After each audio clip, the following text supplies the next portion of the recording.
Assalamualaikum warahmatullahi wabarakatuh. Perkenalkan, nama saya Muhammad Iqbal dari kelas Hukum semester 3A. Materi yang akan saya paparkan adalah mengenai tafsiran mengenai sumber hukum Islam ijmali dan tafsili. Pertama, apa itu tafsiran mengenai sumber hukum Islam ijmali dan tafsili?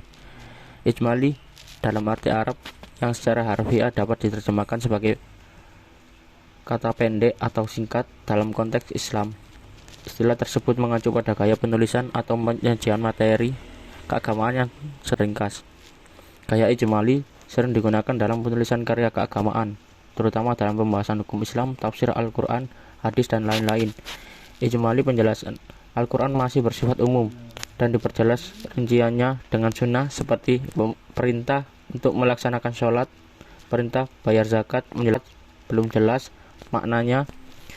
Firman Allah tentang dirikanlah sholat tidak menjelaskan dengan baik tentang tata cara maupun waktu pengerjaannya, sehingga dijelaskan sunnah Nabi, sholatlah kalian sebagaimana kalian melihat aku sholat. Yang kedua, tafsili. Al-Quran menerangkan hukum dengan rinci, diikuti penjelasan secara detail. Di sini sunnah merupakan penguat untuk penjelasan Al-Quran itu. Misalnya hukum tentang waris, tata cara, dan hitung-hitungan dalam talak, berkaitan tata cara lisan dan penetapan hukum dalam kasus pidana hudud.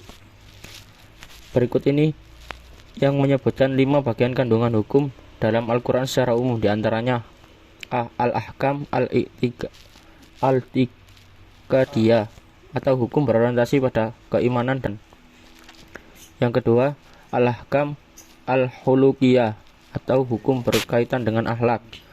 Yang ketiga Al-Ahkam Al-Kauniyah atau hukum berkaitan dengan alam semesta.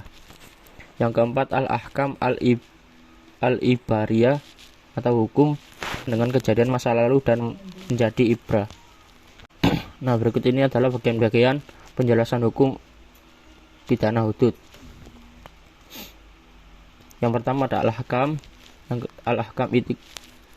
Iqtidiyah, yang kedua Al-Ahkam Al-Khuluqiyah, yang ketiga ada Al-Ahkam Al-Kauniyah, dan yang keempat ada Al-Ahkam Al-Ibariyah. Selanjutnya saya akan menjelaskan apa itu Al-Ahkam Al-Iqtidiyah. Maksud dalam pembahasan utama hukum ini masalah iman kepada Allah, sifat-sifatnya, malaikatnya, kitab sucinya, rasul-rasulnya, dan hari akhirat. Nah, di sini kita dimaksudkan untuk selalu percaya dengan adanya Ta'ala serta sifat-sifatnya, dan percaya akan adanya malaikat-malaikat Allah yang selalu menyertai kita dalam kehidupan kita sehari-hari. Yang kedua, kitabnya, yang berarti meyakini akan adanya kitab-kitab yang diciptakan oleh Allah, yaitu seperti kitab Al-Quran dan kitab-kitab sebelumnya yang pada nabi-nabi yang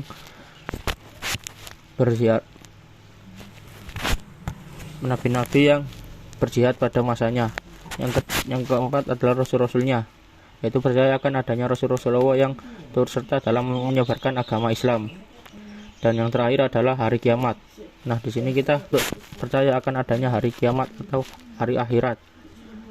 Hari kiamat yaitu hari di mana Allah akan menyelesaikan kehidupan yang ada di bumi dan melanjutkan dengan kehidupan yang ada di akhirat.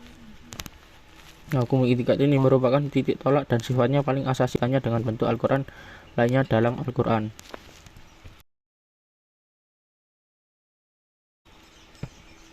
Yang kedua, Al-Ahkam Al-Khuluqiyah.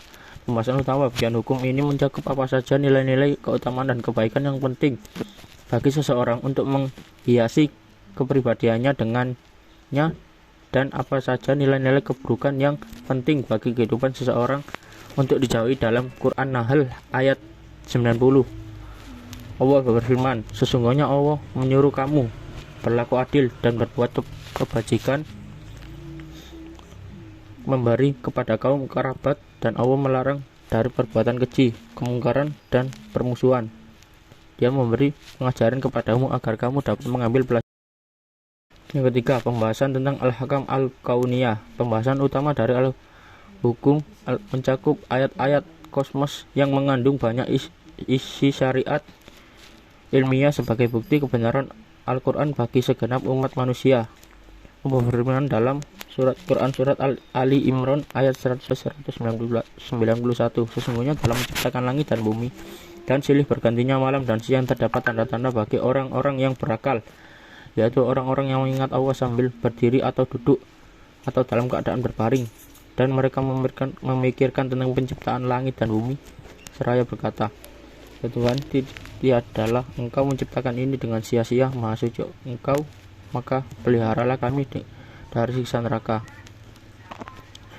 Maksud dari Al-Hakam Kauniyah ini adalah kita untuk diwajibkan selalu taat kepada perintah dan kewajiban yang telah Allah berikan pada manusia. Dan yang keempat adalah Ahkam Al-Ibariyah. Pembahasan utama dalam bagian hukum ini mencakup kisah-kisah umat terdahulu sebelum Islam. Tujuan utama dari hukum ini untuk mengarahkan manusia senantiasa mengambil pelajaran dari pengalaman yang telah dilalui sebelumnya oleh umat-umat sebelum mereka. Prestasi yang baik mereka torehkan sehingga dapat balasan baik di sisi Allah patut untuk diteladani. Sebaliknya kejahatan dan kedurhakaan yang berujung pada turunnya siksa Allah patut untuk dijauhi agar hukuman yang sama tidak menimpa umat Islam masa kini.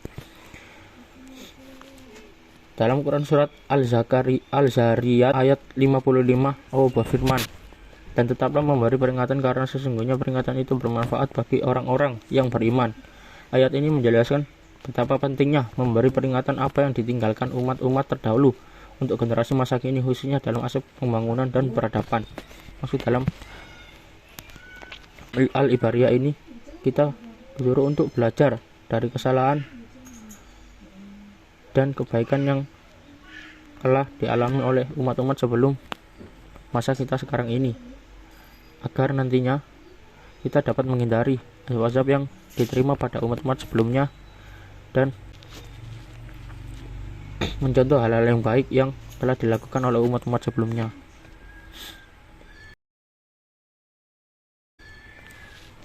Nah, pada dasarnya pidana hudud mempunyai beberapa arti yang sudah pasti memiliki fungsi yang spesifik dalam syariat Islam yang sudah dijelaskan oleh para sahabat Nabi sehingga menjadikan hukum pidana hudud ini terrealisasikan secara benar. Maka dengan demikian dapat kita terapkan dalam kehidupan sehari-hari agar kita hidup dalam beragama Islam tertata dengan semestinya.